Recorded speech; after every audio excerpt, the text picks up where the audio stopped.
주님, 이 오후에 다시 한번 주님 앞에 머리를 숙이며 기도합니다.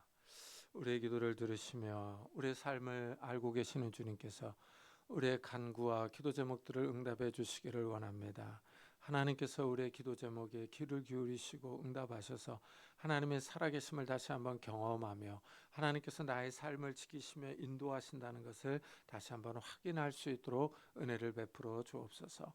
광야에서 이스라엘 백성을 인도하셨던 주님, 아무것도 없었지만 주님께서 만나를 주시고 생수를 주셔서 메추라기를 주셔서 살게 하셨습니다. 우리들에게도 하나님 필요한 것들을 허락해 주셔서 하나님의 은혜로 살아가게 하시고 하나님의 능력으로 살아갈 수 있는 저희들 될 수 있도록 축복해 주옵소서. 이 시간도 주님께서 찾아오셔서 말씀해 주시고 우리에게 들을 길을 허락해 주옵소서. 감사드리며 예수 그리스도의 이름으로 기도드리옵나이다. 아멘. 하나님의 말씀은 골로새서 1장입니다.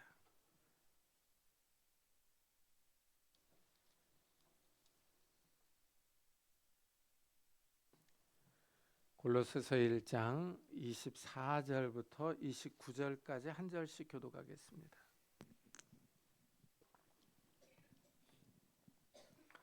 골로새서 1장 24절부터 29절까지 한 절씩 교독하겠습니다.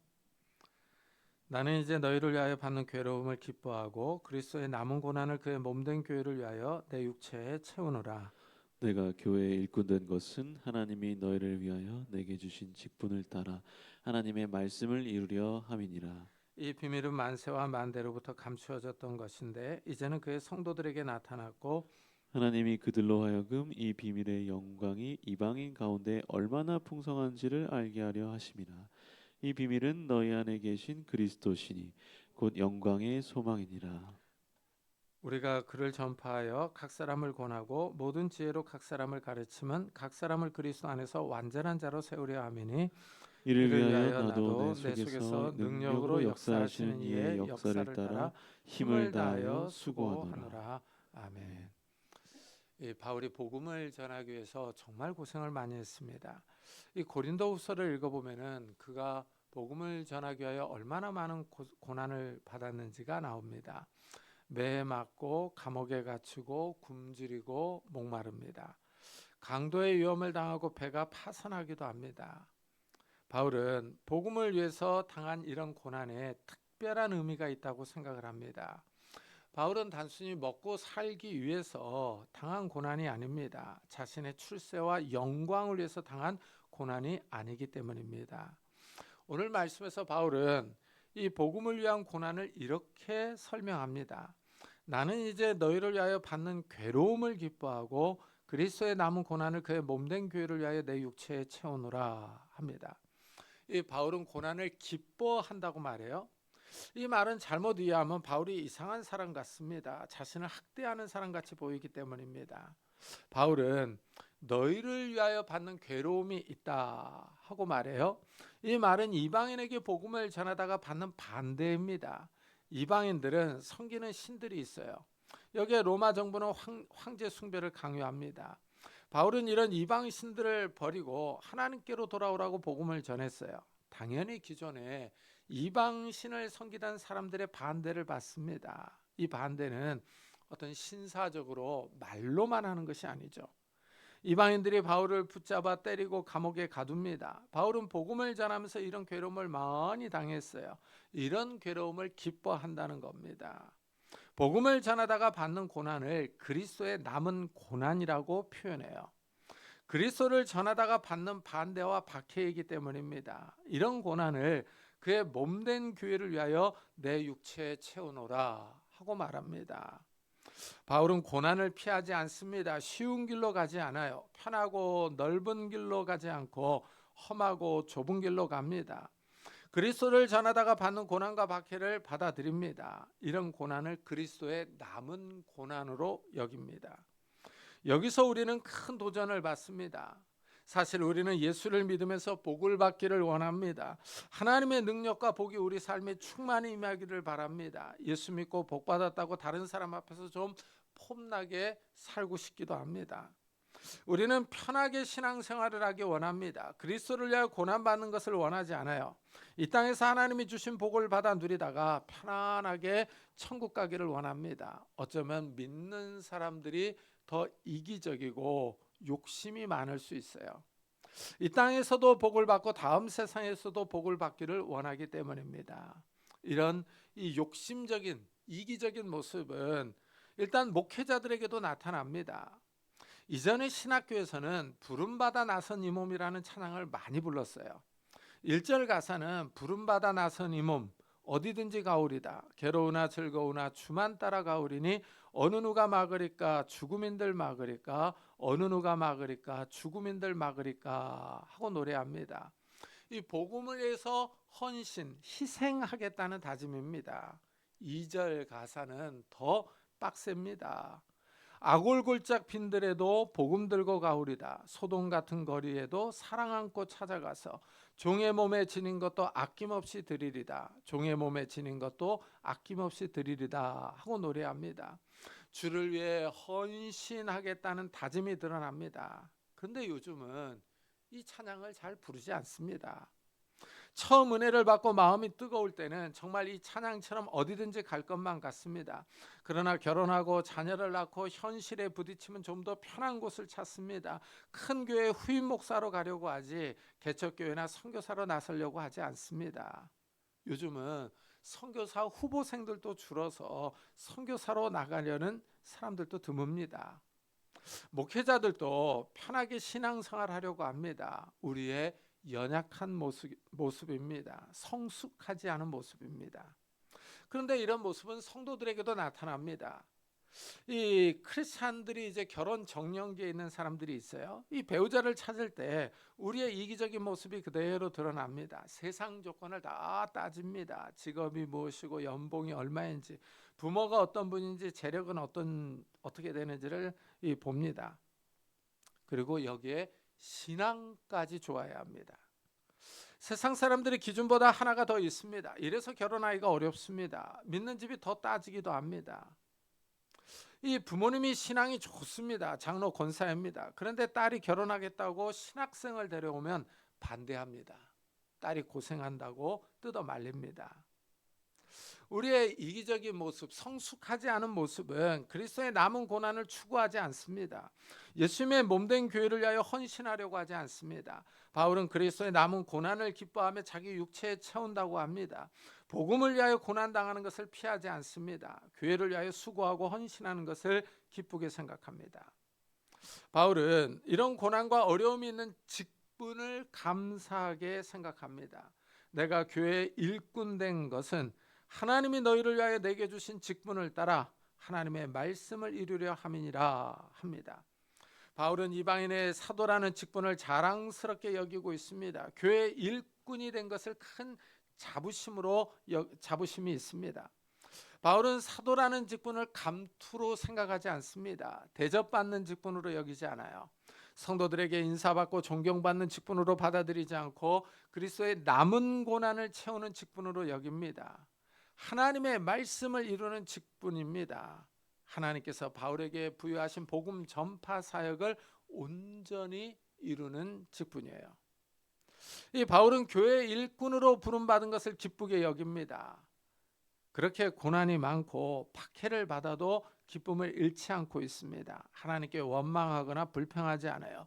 교회를 위하여 일하는 것을 감사하고 있습니다. 바울의 이런 모습이 우리에게 도전을 줍니다. 어떻습니까?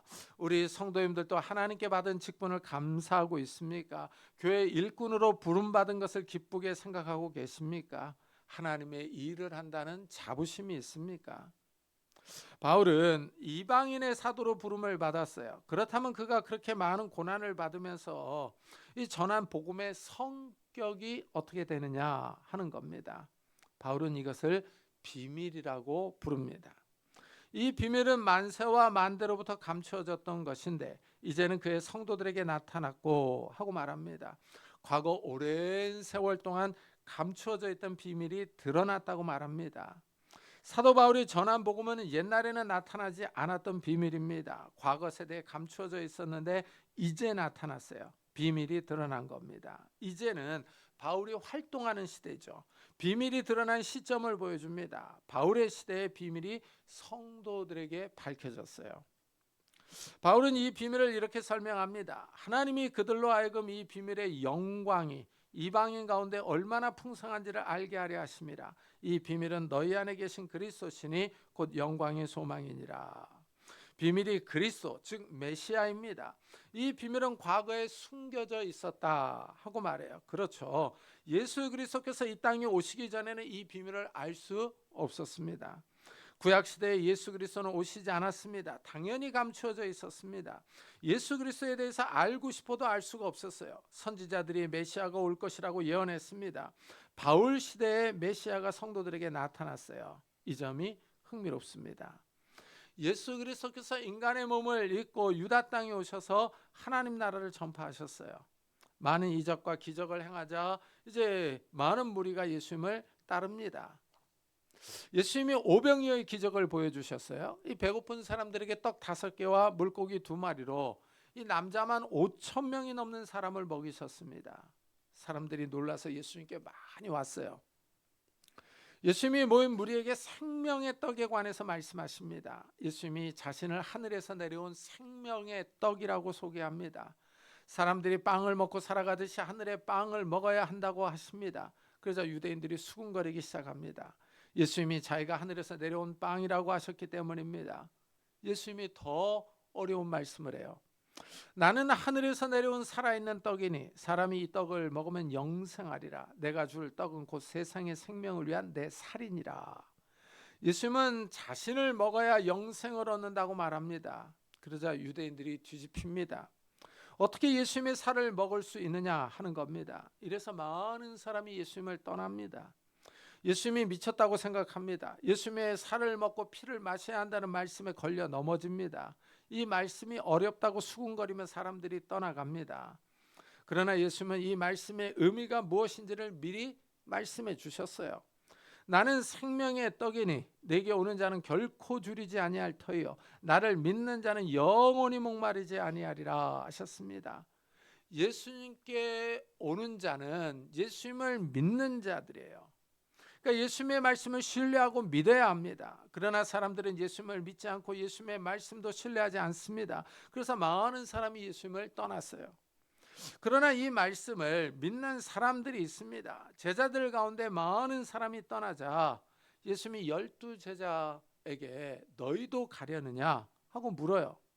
이때 베드로가 주여 영생의 말씀이 주께 있사오니 우리가 누구에게로 가오리까 하고 대답합니다. 12제자는 예수님의 말씀이 어려웠지만 예수님을 믿고 기다립니다.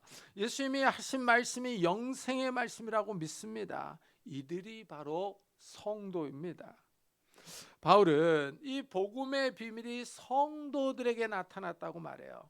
하나님의 말씀은 믿는 사람들에게 그 진정한 의미가 드러납니다. 믿는 사람들에게 하나님의 말씀이 무슨 뜻인지가 밝혀집니다. 이래서 비밀입니다. 많은 사람이 복음을 들어요. 그러나 믿지 않습니다. 믿어야 복음의 의미를 알 수 있는데 믿지 않습니다. 바울은 이 비밀이 이방인들 가운데 풍성히 나타났다고 말합니다. 이 말은 이방인들이 복음을 받아들였다는 의미입니다. 바울이 이방인들에게 복음을 전하고 다녔어요. 많은 지역에서 믿는 사람들이 나왔습니다. 바울이 가는 곳마다 복음을 전하고 교회를 세웠어요. 이 비밀의 영광이 풍성하게 드러납니다. 신기합니다. 하나님의 말씀이 유대인들에게 먼저 주어졌어요. 그런데 유대인들이 그리스도를 거부하며 십자가에 죽였습니다. 이 십자가의 복음이 이방인에게 전해졌어요. 그러자 이방인들이 이 복음의 비밀을 환영하며 받아들입니다. 먼저 된 자가 나중되고 나중된 자가 먼저 된 것입니다. 상황이 변했어요. 유대인들은 예수님을 믿지 않고 이방인들이 예수님을 믿었습니다. 역전됐죠. 바울은 이 비밀을 예수 그리스도라고 설명합니다. 그리스도를 가리켜 영광의 소망이라고 불러요. 소망은 바라고 기다리는 겁니다. 성도들은 예수님의 재림을 바라고 기다립니다. 예수님이 이 땅에 다시 오실 때의 영광 가운데 오실 겁니다. 하늘의 영광과 함께 오십니다. 하나님 나라가 완성되고 믿는 사람들의 구원이 완성됩니다. 성도들이 예수님의 재림을 기다리는 이유가 여기 있습니다. 하나님 나라의 영광을 기다리는 겁니다. 하나님 나라가 이 땅에 임하기를 사모합니다. 이 땅에 불의와 거짓과 부정이 난무합니다. 긴장과 전쟁이 있습니다.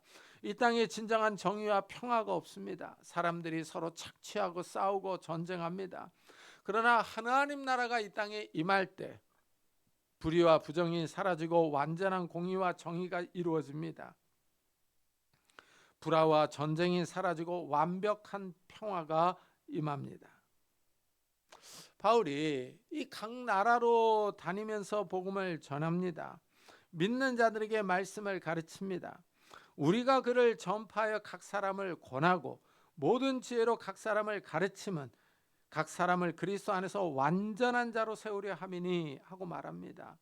바울이 성도들에게 말씀을 선포합니다. 그리고 가르칩니다.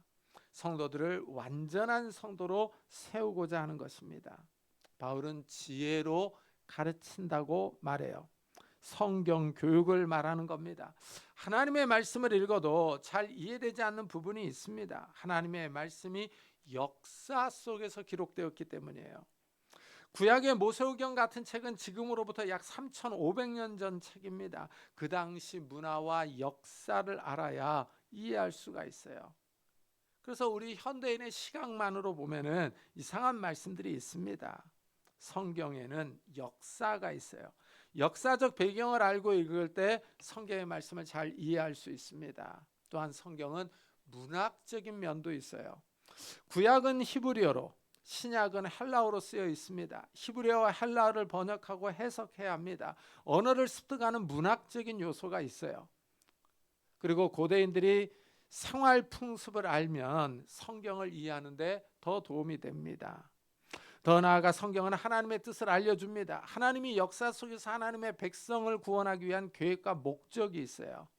이런 신학에 신경을 쓰면서 성경을 읽어야 합니다. 이래서 성경 교육이 필요하다 하고 말해요. 예수님이 많은 백성을 공개적으로 가르쳤습니다. 하나님 나라에 관한 말씀을 선포하셨어요. 이 말씀을 들은 사람들이 다 이해한 것은 아닙니다. 제자들도 예수님의 말씀을 잘 이해하지 못했어요. 그래서 예수님과 한적한 곳에 있을 때 제자들이 나와서 말씀을 물어보곤 했습니다. 예수님은 이때 제자들을 따로 교육하셨어요. 이렇게 교육이 필요하기도 합니다. 사도 바울은 이런 점을 말하고 있어요. 믿는 사람들을 교육하여 완전한 신앙인으로 세우기를 원하는 겁니다. 이런 사역이요, 복음을 선포하고 가르치는 이런 사역을 위해서 사도 바울이 열심히 일을 했어요. 이를 위하여 나도 내 속에서 능력으로 역사하시는 이의 역사를 따라 힘을 다하여 수고하노라 하고 말합니다. 바울은 내 안에서 역사하는 능력이 있다고 말을 하고 있죠. 이 바울이 예수를 믿자 성령께서 임하십니다. 성령께서 사도 바울에게 힘과 능력을 주셔서 함께합니다. 복음 사역에 동행하는 거예요. 성령께서 사도 바울을 인도합니다. 선교사에게 함께 하시며 능력을 주십니다. 바울은 성령의 인도를 따라갑니다. 성령 하나님의 인도에 순종하며 함께합니다. 복음을 위하여 고난당하는 것을 두려워하지 않습니다. 말씀을 전하기 위하여 먼 거리를 여행합니다. 여행의 피곤함과 어려움을 이기며 나아갑니다. 이방인의 반대를 극복합니다. 이 바울이 내 속에서 능력으로 역사하시는 이의 역사를 따라 힘을 다하여 수고한다 그랬거든요. 그러니까 성령께서 주시는 능력이 뭐냐는 거예요. 말씀을 전하고 가르칠 때 이 능력이 나타나고 병자들을 치료하고 귀신을 쫓아내는데 능력이 나타나기도 하지만은 이렇게 복음을 위해서 고난 당할 때 인내하고 참고 극복하는 것도 능력이라는 사실입니다. 그러니까 바울이 오래 참는 거예요. 성령의 능력으로 참는 겁니다. 한번 생각을 해보세요. 그 먼 거리를 걸어 다녔어요. 걸어 다닐 때 얼마나 태양빛이 뜨겁고 힘들었겠습니까? 밤이 되면 다리가 아프고 쑤셨을 거예요. 또 매를 맞고 그러면 이 맞은 상처들이 여기저기 아팠을 겁니다. 근데 성령께서 능력을 주시는 거예요. 그런 아픔을 갖다가 이기도록 하시는 겁니다. 이 이방인들의 반대를 극복하게 하는 거죠. 이런 어려움들을 극복하고 열심을 내는 겁니다. 이런 열심이 성령 하나님의 능력을 따라가는 거예요. 성령 하나님의 인도를 따라가면서 힘들다고 불평하지 않습니다. 왜 이렇게 어려운 길만 주시느냐 하고 원망하지 않아요. 성령 하나님의 인도를 따라서 헌신하며 수고합니다. 박해와 고난을 무서워하지 않습니다. 그리고 이 복음을 위해서 당하는 고난들, 이 오는 어려움들, 환난을 기뻐합니다. 이것이 이 사도 바울이 내 안에서 역사하시는 성령을 따라 힘을 다하여 수고하는 거예요. 순종하는 거죠. 순종하는 겁니다. 우리도 우리 안에서 역사하시는 성령 하나님을 따라서 수고하며 헌신하며 교회를 섬겼으면 좋겠습니다. 우리가 이 세상을 살아가면서 이 세상에서 우리를 유혹하고 죄의 시험들이 있습니다. 이런 것들과 싸우는 거예요. 싸우고 극복하는 겁니다. 때때로 교육이 귀찮고 또 이 우리의 몸이 편한 것을 좋아해서 좀 누워있고 쉬고 싶지만은 그래도 주님 앞에 나오는 거예요. 내 안에서 성령 하나님이 주시는 능력을 따라서 우리도 수고하는 겁니다. 주님 앞에 나와 예배드리고 기도하는 거예요. 모든 사람들을 위해서 기도하는 겁니다. 이런 섬김이 있을 때 정말 우리도 이 성령 하나님의 인도에 순종하는 거죠. 오늘 말씀에서 영광의 소망이 있다고 그러죠. 우리에게는 영광의 소망이 있습니다. 하나님 나라의 영광이 있어요. 그 영광을 바라보면서 이 그리스도의 남은 고난을 위해서 내가 좀 더 헌신하고 수고할 수 있는 그런 성도님들이 되시기를 예수 그리스도의 이름으로 축복합니다. 기도하겠습니다. 우리 한번 들은 말씀을 생각하면서 정말 우리에게 영광의 소망을 주신 주님께 감사하면서 이 그리스도의 남은 고난을 위해서 우리도 좀 참여하는 자